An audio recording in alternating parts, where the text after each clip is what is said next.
It was just after midnight when the pounding started. Not a knock, not a doorbell, but full-on fists slamming into my front door like something terrible had happened. I jolted awake, heart racing, convinced there was an emergency. I stumbled down the hallway in my socks, every instinct telling me something was wrong. When I leaned into the peephole, my stomach dropped. Two people stood on my porch wearing matching navy jackets, clipboards tucked under their arms, my HOA, standing there like they owned the place. I cracked the door just enough to hear the woman in front speak. Her hair was pulled into a tight bun, her jaw clenched like she'd been practicing this moment. She said I was in violation and demanded to speak with me immediately. No letter, no warning, no explanation. Just a midnight confrontation like they were law enforcement. Behind me, my wife stood frozen, whispering that the kids were asleep upstairs. All I could think was, who shows up to someone's home like this? That night flipped a switch in me. Because what they thought was intimidation ended up being the worst mistake they could have made. If you want to hear more true stories like this, make sure you hit that subscribe button to HOA Update. And tell me in the comments, where are you watching from? I live in a quiet subdivision called Maple Hollow Estates, just outside the small town of Ridgway Creek, Indiana. When my wife and I first found the house, it felt like we had finally made it. The streets were lined with old maple trees that turned bright orange every fall. Kids rode bikes until dinner, neighbors waved instead of staring. It felt safe, calm, and exactly like the kind of place you raise a family without worrying about constant stress.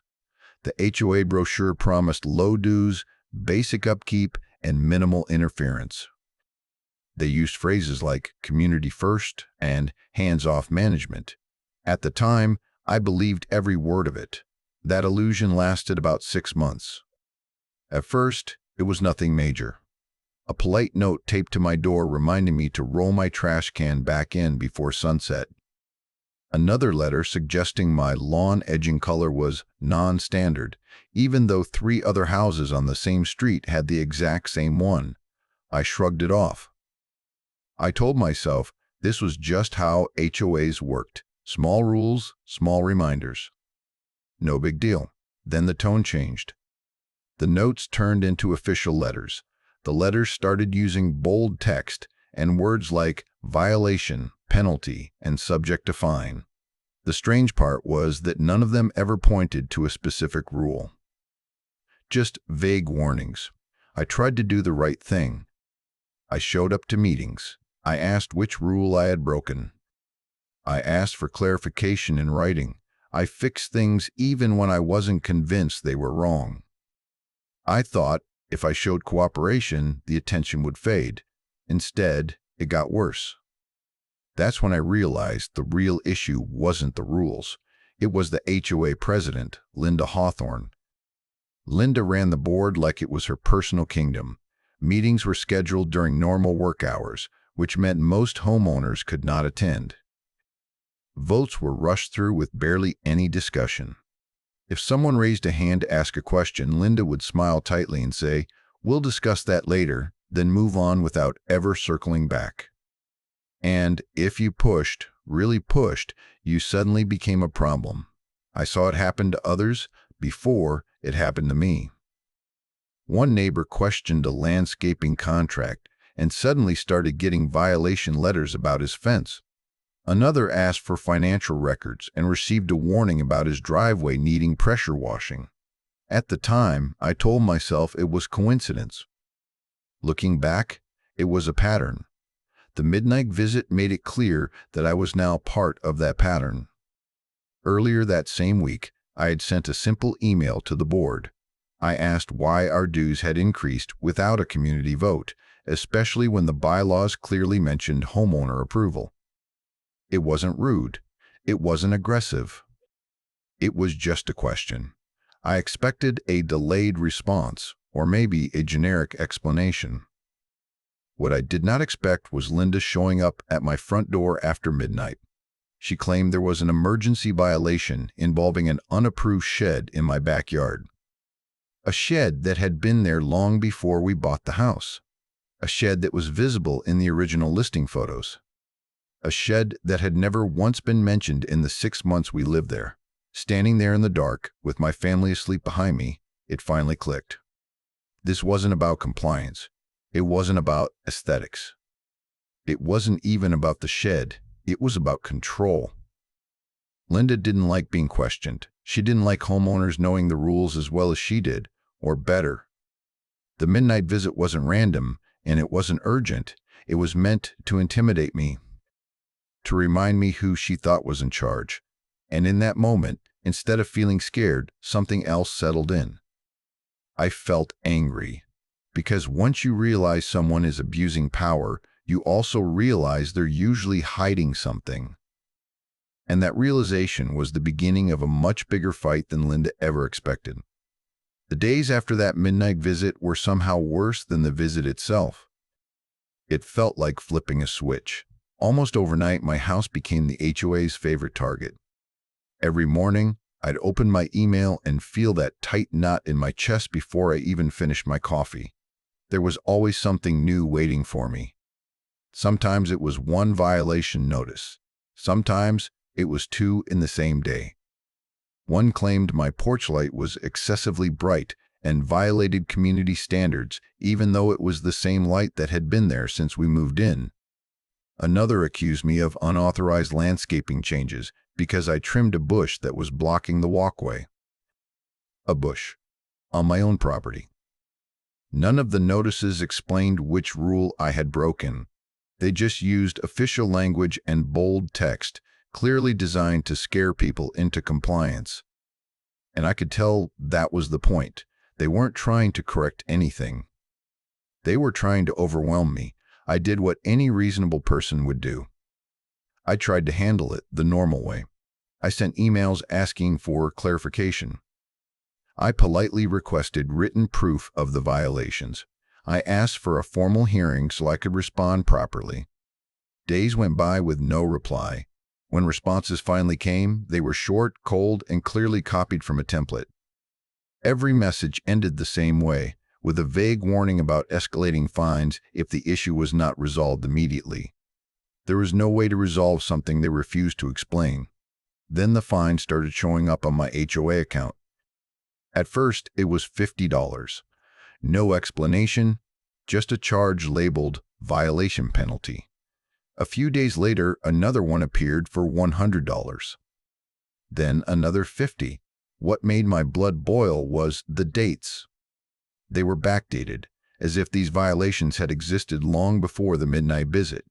It felt dishonest. Slimy, like they were trying to build a paper trail after the fact. I decided to confront them in person. At the next HOA meeting, I stood up and calmly asked where these fines were coming from. I asked which specific rules I had violated. I asked why my request for a hearing had been ignored. The room went quiet. People avoided eye contact. Linda sat at the front table, hands folded, wearing that same tight smile I'd seen on my porch. She didn't even pretend to be helpful. She looked at me and said, "You should have thought about that before questioning HOA authority." That was it. No explanation.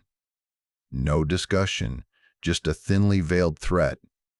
I felt my face get hot. My hands were shaking, but not from fear. From anger. That was the moment my frustration crossed into something else entirely. I realized this wasn't a misunderstanding. This was retaliation, plain and simple. And Linda wasn't even trying to hide it anymore. Things escalated quickly after that meeting. The notices kept coming. The language grew harsher. Words like final warning and non-compliance started appearing more often. My wife grew anxious every time the mail arrived. She worried about what this could mean for our home, for our credit, for our kids. I tried to reassure her, but I'd be lying if I said I wasn't worried too. The real breaking point came when we received a formal notice stating that failure to pay the outstanding fines could result in a lien being placed on our home. A lien. Seeing that word in writing made everything feel terrifyingly real. This wasn't just harassment anymore. This was a direct threat to the roof over our heads. My wife sat at the kitchen table reading the letter over and over, her eyes filling with tears. She asked me if we should just pay it to make it go away. For a brief moment, I considered it. But buried under the fear and the anger, something unexpected settled in, a strange sense of calm. Because once I slowed down and really looked at everything that was happening, I noticed something important. For all their noise, all their threats, all their letters and fines, the HOA had never once followed proper procedure. No hearings, no citations, no clear references to the bylaws, just intimidation. They were loud, they were aggressive, but they were sloppy. And sloppy people who abuse power usually leave a trail behind them. That was the moment I stopped reacting and started thinking. If they weren't following their own rules, then maybe the rules weren't on their side at all. Maybe Linda's confidence wasn't strength. Maybe it was arrogance. And arrogance, I was starting to realize, makes people careless. I didn't know exactly how yet, but I knew one thing for sure. If they wanted a fight, they were about to get one they weren't prepared for. Late one night, long after the house had gone quiet, I sat at the kitchen table with a stack of papers spread out in front of me. The kids were asleep upstairs. My wife had finally gone to bed, exhausted from days of stress. The only sound was the hum of the refrigerator and the occasional creak of the house settling. I wasn't angry anymore. I was focused. I pulled out every HOA document we had been given when we bought the house. The covenants, the bylaws, old meeting summaries, even the welcome packet they handed us at closing. I told myself I would read everything, line by line, no matter how long it took. If they were going to threaten my home, I needed to understand exactly what power they did and did not have. That's when something jumped out at me. There was no such thing as an emergency violation. I read that section again and again. The rules clearly laid out the process for violations, written notice, a reasonable amount of time to respond, the right to a hearing, and only then the possibility of a fine. There was absolutely nothing that allowed board members to show up at someone's house after hours. Nothing that allowed instant fines. Nothing that justified a midnight confrontation. My stomach tightened, but this time it wasn't fear. It was clarity. I kept reading. The bylaws stated that all fines required a hearing. Every single one. No exceptions. The dues increases had to be approved by a majority of homeowners. Elections were required annually. Financial records were supposed to be available upon request. Linda and the board hadn't just bent the rules. They had completely ignored them. The more I read, the more obvious it became. The intimidation only worked if no one actually knew the rules. The midnight visit. The backdated fines. The threats of liens. None of it had any real foundation. It was all smoke and mirrors. That realization gave me a strange mix of relief and anger. Relief because we weren't powerless.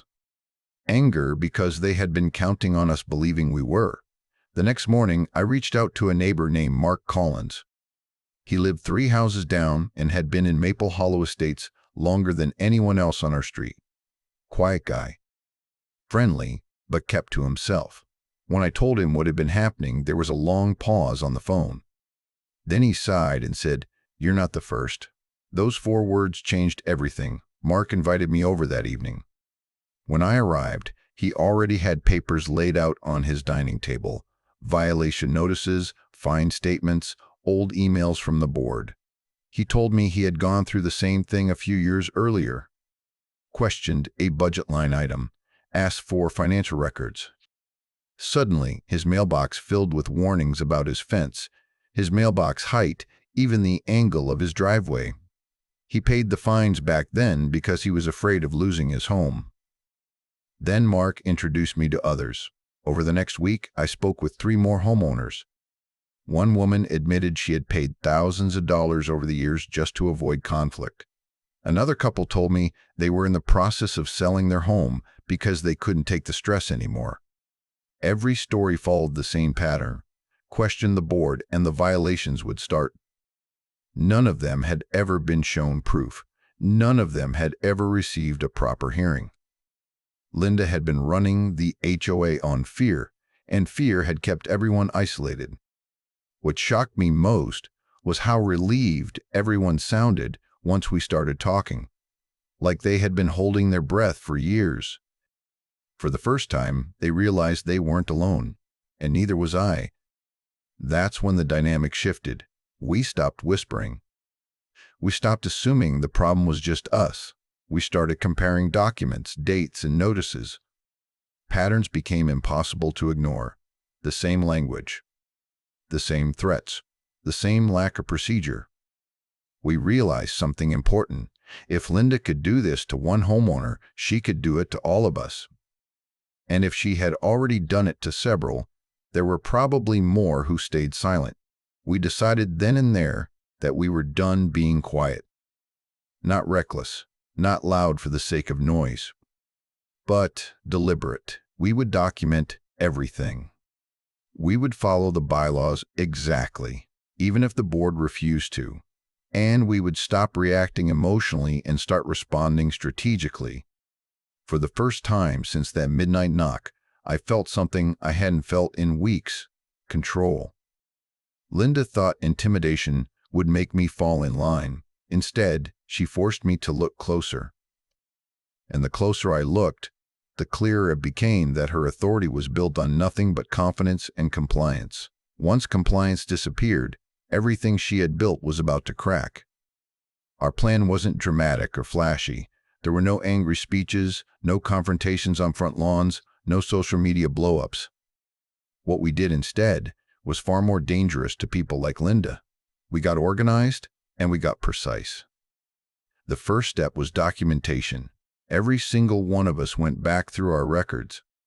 Letters taped to doors, emails sent late at night, fine notices with vague wording and no rule references, screenshots of online account balances that suddenly changed without explanation. We scanned everything, labeled dates, and built timelines. What started as a few isolated incidents quickly turned into a thick digital folder that told a very clear story. Patterns began to jump out immediately. The same phrases appeared in different homeowners' violation letters, sometimes word for word. Fines were often dated days or even weeks before the notice was sent. Hearing requests were either ignored entirely or responded to with generic replies that never offered an actual date. It became obvious that this was not sloppy management. It was a system. Once we had everything organized, Mark reached out to an attorney he knew from years ago. This wasn't about filing a lawsuit or starting a war. We just needed to understand where we stood. We wanted to know what the HOA could legally do, and more importantly, what they couldn't. That meeting changed everything. The attorney listened quietly as we explained the midnight visit, the backdated fines, the lack of hearings, and the sudden dues increase. He flipped through the bylaws we brought and shook his head more than once. Then he leaned back in his chair and said something I will never forget. "You're dealing with a board that hasn't followed its own rules in a very long time." What we learned next felt almost unreal. The HOA had not held a proper election in over 2 years. Board members were technically serving expired terms. Financial records were incomplete and, in some cases, non-existent. Dues had been raised without the required homeowner vote, and several of the fines issued violated state HOA regulations outright, especially the ones issued without hearings. In simple terms, Linda and her board were operating on borrowed authority. The attorney explained that while HOAs do have power, that power only exists as long as they follow the rules laid out in their governing documents and state law. Once they ignore those rules, their decisions become vulnerable. And the more violations they stack up, the harder it becomes to defend any of it. That's when we stopped feeling defensive and started feeling confident. With guidance, we took the next step. We filed a formal complaint with the state agency that oversees homeowner associations. not emotional, not exaggerated, just facts, timelines, and documentation. Every claim backed by paper. At the same time, we prepared a request for a special meeting. According to the bylaws, if a certain percentage of homeowners signed on, the board was legally required to hold one. We went door to door, calmly explaining what was happening. We didn't threaten. We didn't accuse. We just showed people the documents. The response shocked us. More people signed than we expected. Some had their own stories. Others had always felt something was off, but never knew where to start. Within days, we had more than enough signatures to trigger the meeting requirement.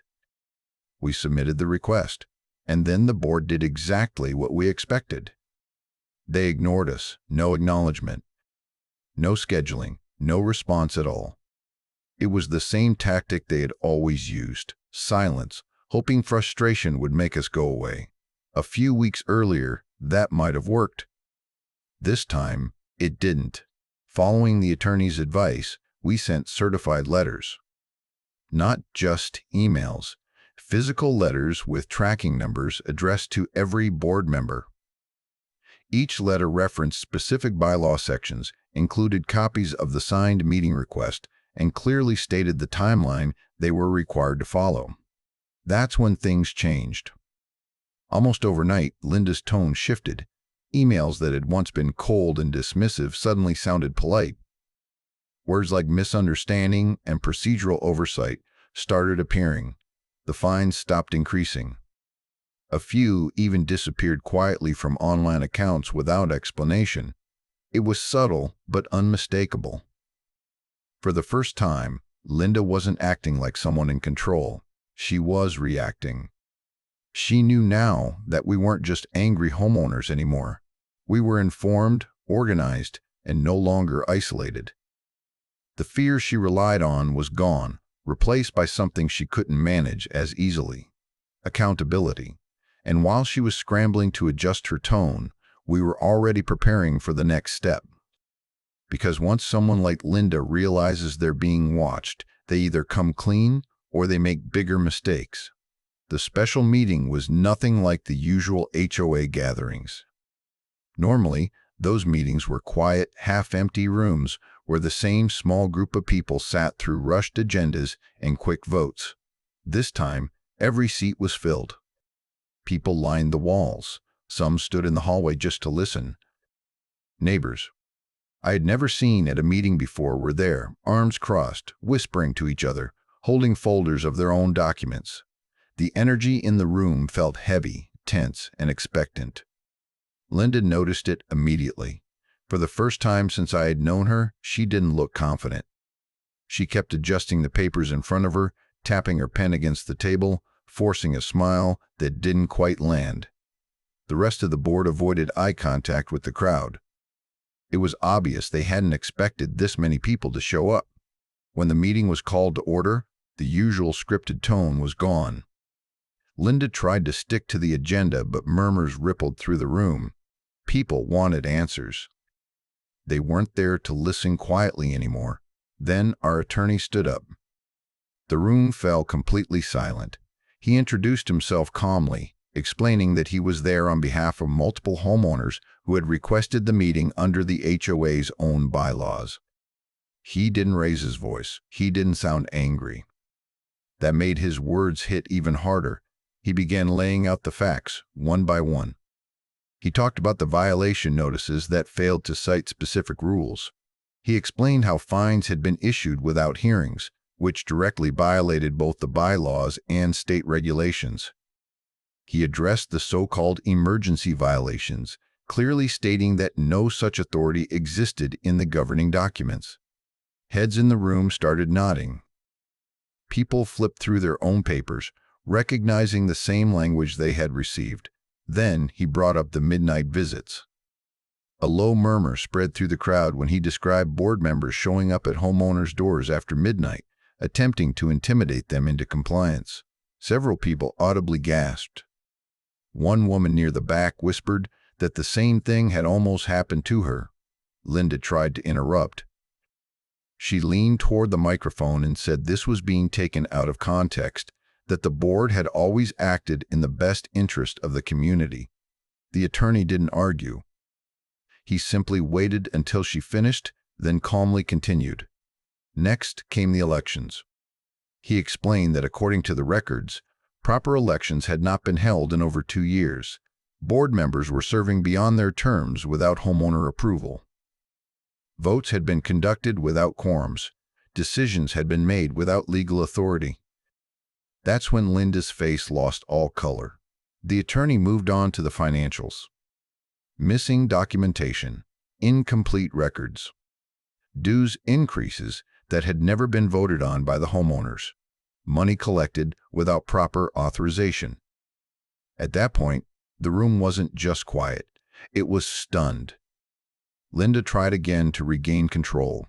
She claimed the records were simply misplaced and that the board planned to correct any errors. Her voice shook slightly as she spoke.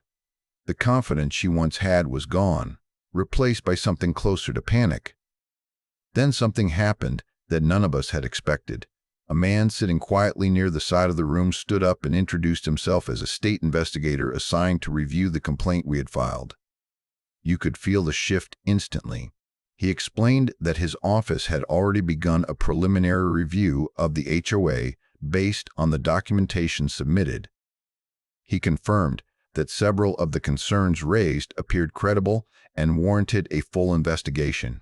He spoke carefully, choosing his words with precision, but the message was clear. This was no longer just a neighborhood dispute. This was official. He stated that the state would be conducting a formal audit of the HOA's finances, election records, and enforcement practices. He explained that during the investigation, certain actions by the board could be restricted. He also mentioned potential consequences if violations were confirmed. Linda didn't interrupt this time. She sat completely still, staring straight ahead, her hands clenched together on the table. One of the board members quietly gathered their papers and avoided looking at anyone. The room buzzed with whispered conversations, shock spreading from row to row. For the first time since this all began, the power dynamic had completely flipped. The intimidation was gone. The fear was gone. In its place was accountability. As the meeting came to a close, people didn't rush out like they normally did. Neighbors stayed behind, talking to each other, sharing stories, exchanging phone numbers. There was a sense of unity that had never existed before in Maple Hollow Estates. I stood there watching it all unfold, feeling something I hadn't felt since that night at my front door: relief. Because no matter what happened next, one thing was already clear. Linda and her board no longer controlled the narrative. The truth was out in the open, and it was finally being heard by people who had the authority to do something about it. That meeting wasn't the end of the fight, but it was the moment everything turned. The announcement of a formal audit sucked the air out of the room. You could see it on their faces immediately. The board members who had spent years speaking with confidence and authority suddenly looked like they had been caught doing something they never thought would be exposed. Linda's face went stiff, her lips pressed into a thin line as if she were trying to hold herself together through sheer force of will. No one spoke. No one argued. They all knew what an audit meant. From that moment on, everything moved faster than I expected. Within days, the investigator requested access to financial records, meeting minutes, election documents, and enforcement logs. Linda sent out an email claiming the audit was routine and that homeowners had nothing to worry about. The tone was overly cheerful, almost desperate. But behind the scenes, panic had set in. It didn't take weeks of digging to uncover problems. It took days. The audit revealed that HOA funds had been used for expenses that had nothing to do with the community. Charges that were vaguely labeled, payments approved without votes. Missing documentation that should have existed if the board had been operating legally. When the investigator compared bank statements to approved budgets, the gaps were impossible to explain away. Then came the elections, or rather, the lack of them. The audit confirmed what we already suspected. Proper elections had not been held for multiple years. Board positions had been quietly extended without homeowner approval. Votes that were recorded in minutes never actually happened. The authority Linda claimed to have simply did not exist.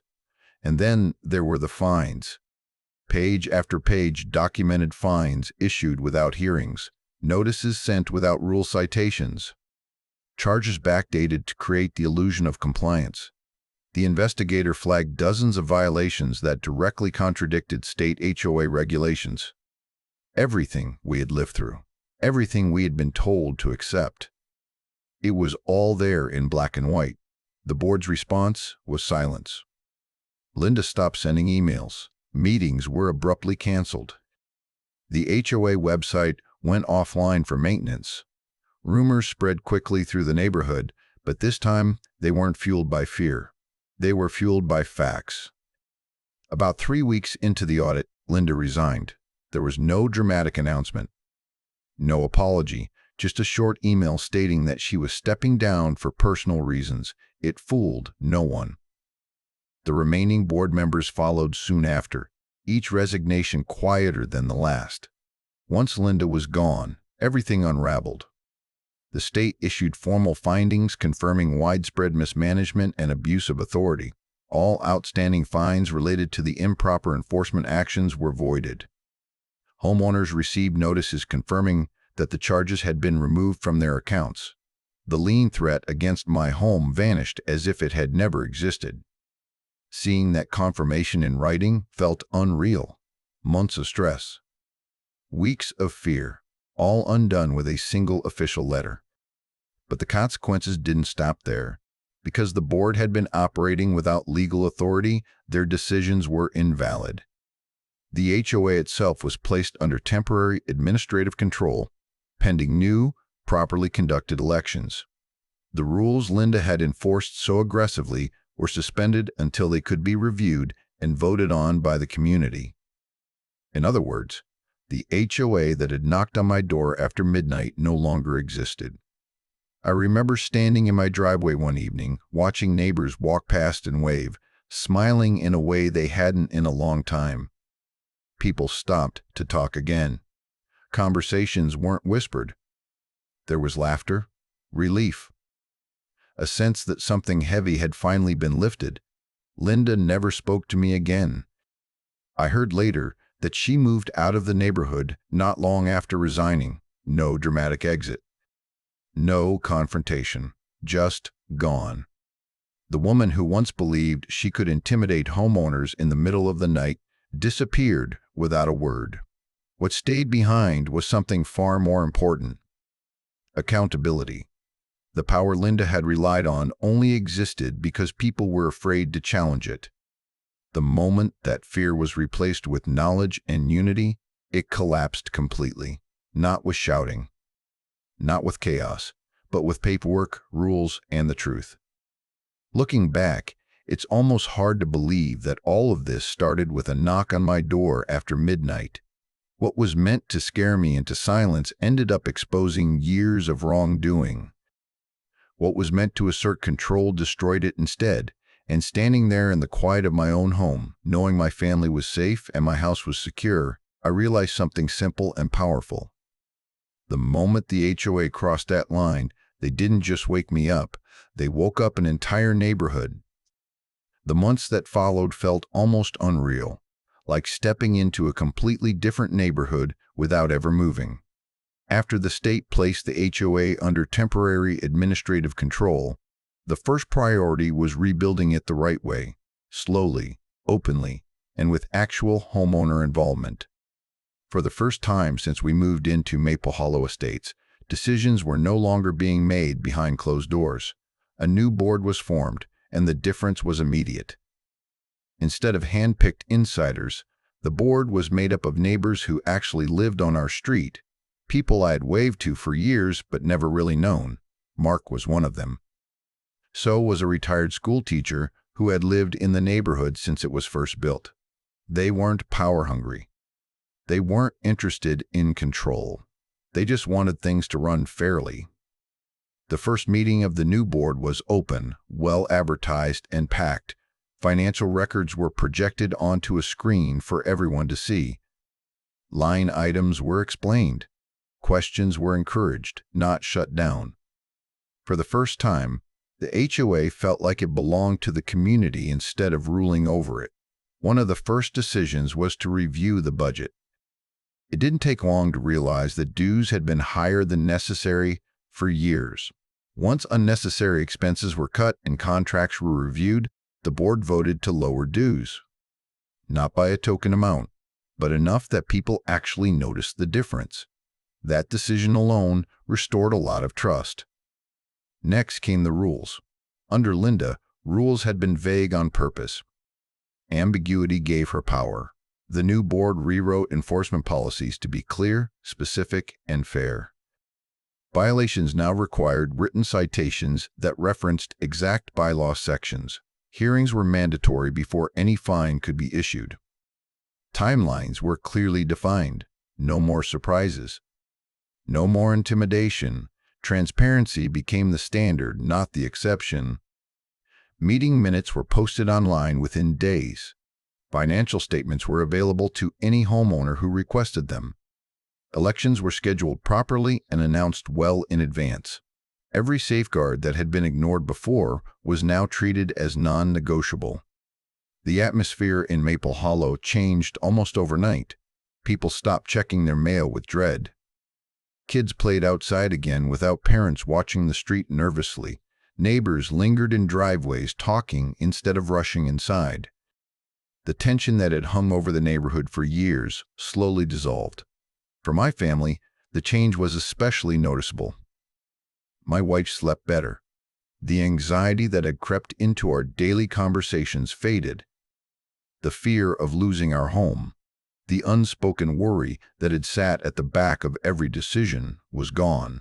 Our house felt like a home again, not a liability hanging by a thread. Every now and then, I would catch myself glancing at the front door late at night, half expecting another knock that would never come. Instead, there was only silence. Peaceful, ordinary silence. And each time I walked past that door, I smiled. Not because I had won in some dramatic way, but because I hadn't let intimidation decide the outcome. I hadn't folded out of fear. I had asked questions, learned the rules, and stood my ground. And in doing so, I wasn't just protecting my own family. I was helping restore something important for everyone around me. Maple Hollow felt like a community again. The experience changed how I look at authority. It taught me that rules are only as powerful as the people enforcing them honestly.